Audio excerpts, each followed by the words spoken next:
रितु की बुआ जब अपने माता पिता के स्वर्गवास के बाद पहली बार अपने मायके आई तो उसे पहले जैसा वहाँ कुछ नहीं दिखा, क्योंकि उसका ध्यान रखने वाला वहाँ कोई नहीं था। उसे अपनी माँ की याद आने लगी। जब माँ थी तो मेरे आने की खबर सुनते ही पकवान और मिठाइयाँ बनाना शुरू कर देती थी।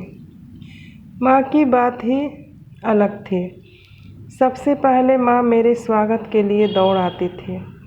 बच्चों का हाथ पकड़ उन्हें अंदर ले जाती थी और हमारा सामान भी अपने हाथों से कमरे में रखती और कहती थी कि तू इतने दिनों बाद क्यों आई?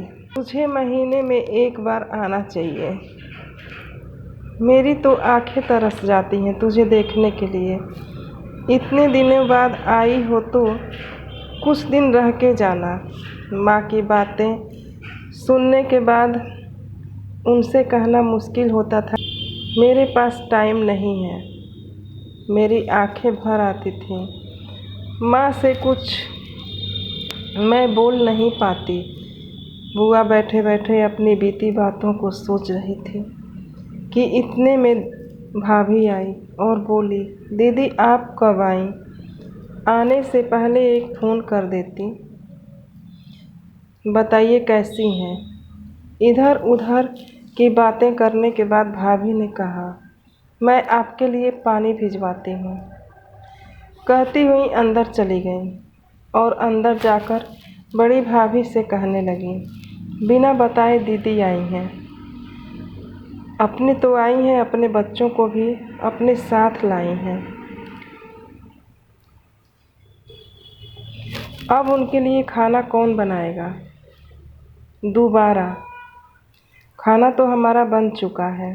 भी बोलती हुई और झनकती पटकती हुई तरह तरह की बातें सुनाने लगी। सारी बातें साफ साफ सुनाई दे रही थी। बातों को सुनने के बाद बुआ की आंखें भर गईं। थोड़ी देर बाद भाभी ने आकर पूछा, दीदी खाना लगा दूं? बुआ का पेट तो बातों से ही भर चुका था। उन्होंने कहा, नहीं मुझे भूख नहीं है, मैं खाकर आई हूँ। जैसे तैसे बुआ ने रात बिताई और सोचा अब बिन बुलाए मैं कभी नहीं आऊँगी।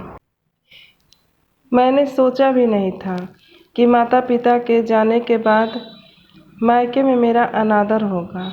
ये सोचते हुए और रोते हुए बुआ बच्चों के स्कूल का बहाना बनाते हुए वह अपने घर चली गई। तो दोस्तों, कैसी लगी हमारी ये कहानी?